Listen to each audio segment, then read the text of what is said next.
When you look at the menorah, see the light. Welcome to the Chanukah and Parshas Miketz Perspective.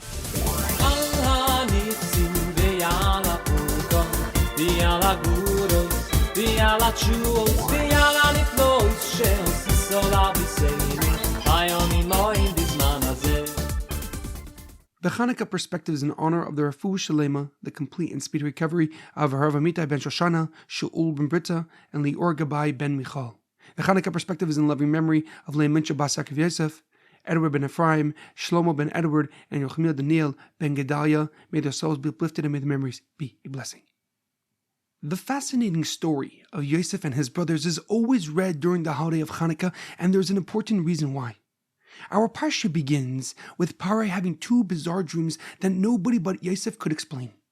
He first dreamt of 7 fat cows being swallowed up by 7 skinny cows. And then he dreamt of 7 big bundles of grain being swallowed up by 7 skinny bundles of grain.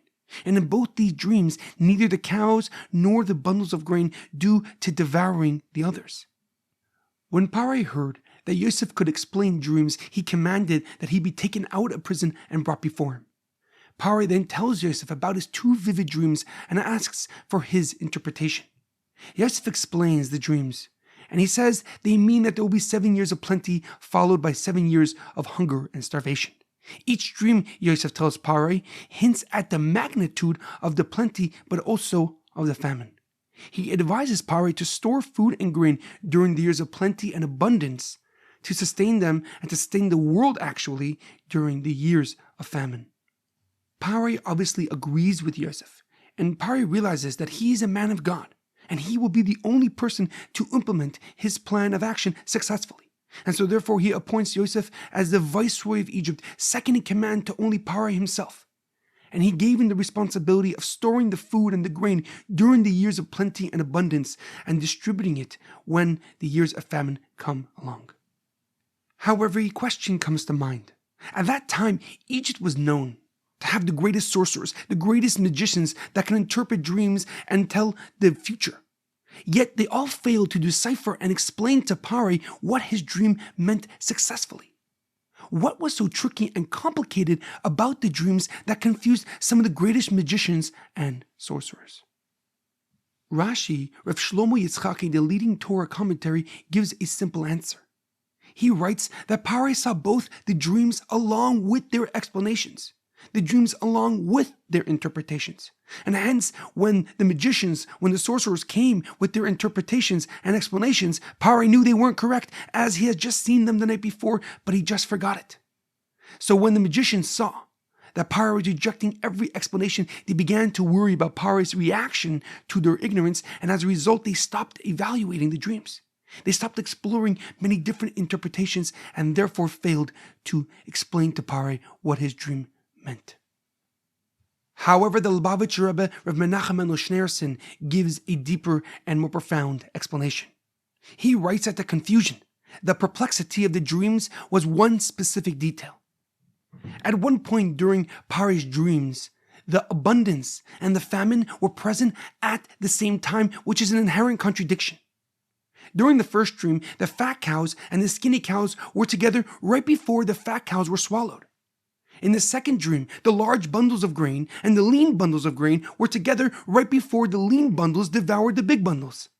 The magicians couldn't comprehend how is it possible to have simultaneously an abundance of food with a famine. Either there's a plenty of food or a lack thereof. It is impossible to have them together. And this detail, the Lubavitcher Rebbe points out, was the perplexing point that the magicians couldn't get past. The Lubavitcher Rebbe explains that the magicians couldn't comprehend this point because they came from a fundamentally physical position, meaning that physically it is impossible for both of these contrasting elements to be present together. But Yosef did not stem and come from that viewpoint.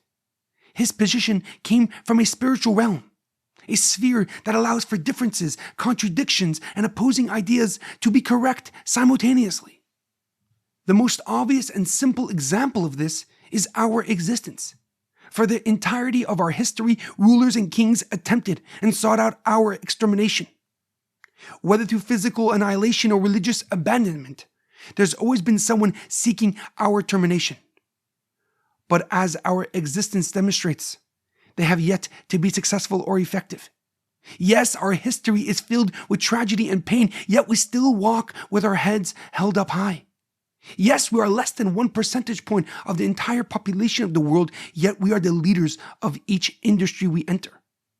Yes, the darkness of this world is powerful, but it is no match for our soul's light and the capacity of ourselves to illuminate its surroundings. The flickering flames of the menorah are telling us a story, a tale as old as time itself. There is an opportunity for light, contentment, and joy whenever there is hardship, pain, or darkness. Yosef understood this idea in prison, and when the moment appeared, he took the godly position and saw the light. As we light the menorah and celebrate Chanukah with family and friends, take advantage of the holiness the candles are sharing. Yes, the darkness of our exile is significant and strong, but your ability to illuminate and transform our world is far, far greater. There's a powerful quote about light. There is always light. And if only we were brave enough to see it. If only we were brave enough to be it. Have a joyous, meaningful Chanukah and a great Shabbos.